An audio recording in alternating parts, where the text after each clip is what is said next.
اعوذ باللہ من الشیطان الرجیم بسم اللہ الرحمن الرحیم سورہ انعام آیت نمبر 68 وَإِذَا او کله چې رأیتا تؤوینی الذین اغ خلق یخوضون چې بحث کوي پچموزه کی نکته چینی کی یا ټوکې مسخرې کی فی آیاتنا زمون آیاتونو پورې فاعرض نو مخ واړوه عنهم د دینه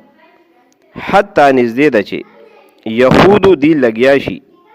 فی حدیث غیره پس بل خبره کې نه کله چې ته ووینې چې خلک زمونږ په آیاتونو باندې نکته چینی کوي نو د هغې نه مخ واړوه او دې سره مه کښېنه تر دې چې دی پس بله خبره کې فی حدیث غیره بله خبره کې دی مشغول نشي. نو بعض مفسرینو لیکلی دي چې مشرکینو به د قرآن پورې ټوکې کولې، چا به وی چې سوره بقره چې کوم ده دا زما ده، زما پې وي خوښ دي، بل کس به وی چې نه سوره نساء زما خوښ دی، زما ښځې خوښې دي، بل به وی سوره مایده زما خوښه دی ځکه زما خوراک خوښ دی. نو داسې ټوکې او پچموزې به دې خلکو کولې. نن مسلمان هم د خپل دین پورې ټوکې کی، پټکي پورې ټوکې، پینسو پورې ټوکې، د دین اسلام خلیې پورې ټوکې، روجي او پیشبني پسې ټوکې، د قرآن آیاتونو پسې ټوکې. دا ګوره نن مؤمن دا کار کی نه. پیغمبر علیه السلام ته الله وی چې دې خلکو سره مه کښېنه. نو مخاطب پیغمبر علیه السلام دی، خو ګوره حکم هر امتی دی، امتی ته دی چې کله داسې یو محفل کې قرآن او حدیث پسې ټوکې لوستو کېږي نه دې خلکو سره به نه کښېنې. واما ینسینک او کچره هیر کړي لتانا شیطانو شیطان فلا تقعد نو مکینا بعد الذکر پس در را یادېدو مع القوم الظالمین د ظالمانو خلکو سره. او کچره شیطان در نه دا نصیحت هیر کی چې دی سره مکینا او ته په دې کې کینې نه در را یادېدو نه پس بیا دې خلکو سره مکینا، د ظالمانو سره مه کښېنه. ټول نه لوی ظالم دا ګوره غټ ظالم دی چې د قرآن او حدیث او شعائر الله پسې دا ټوکې او پچموزې کی. دا ډېر لوی بدقسمته دی چې د دین اسلام پسې یو لطیفه جوړه کړي او خوري یې د عالمانو پېښې کی، د حدیث چې کم دی نو په ټوکو وشتو کې بیاني، د قرآن چې کم دی په لطیفو کې او په ټوکو وشتو کې یعنې پچموزه کړي هغې پسې،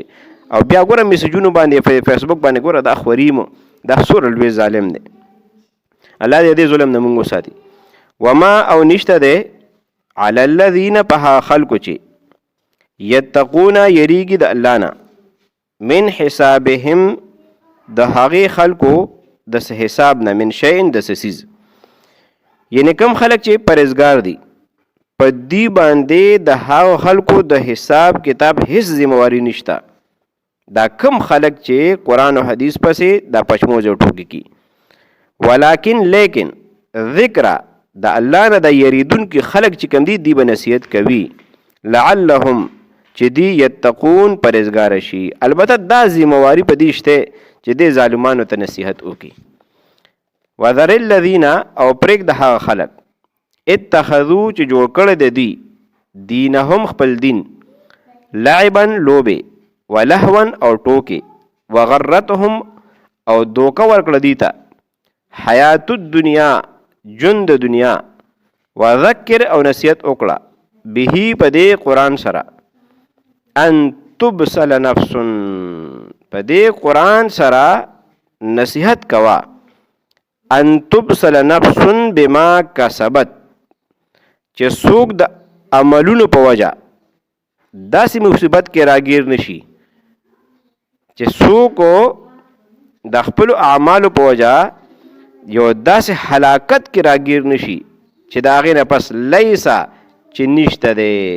لها د هغه من دون الله سوا د الله نه ولیون څه دوست ولا شفیع او نه څوک سفارشي. یعنې د قرآن په ذریعه باندې د خلکو ته نصیحت کوه چې خلک دا قرآن فالو کی، قرآن پس روان شي، قرآن خپل دستور جوړ کی او قرآن خپل زیور او خپل میک اپ جوړ کی، نه دی به چرته هلاک نشي. خو چېرې یو انسان قرآن باندې روان نه دی نو اسنه چې دی خپل نفس په داسې هلاکت کې واچي چې هغې هلاکت نه پس نه د لپاره څوک دوسي او نه د لپاره څوک سفارشي سوا د الله نه. وان تعدل او کچرې هغې ادا کړي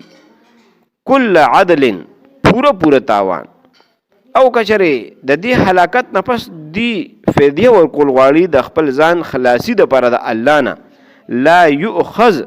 نو وابه نه اخیستی شي منها د هغه نه اولئک الذین هم دا دي هغه خلک چې ابسلو هلاک کړی شول بما کسبو په وجه د خپلو خرابو کارونو لهم شراب دی لسکل دی من حمیم لیشیدلو اوبونا وعذاب او عذاب بوي علیم دردناک بما کانو په وجه د دې چې یکفرون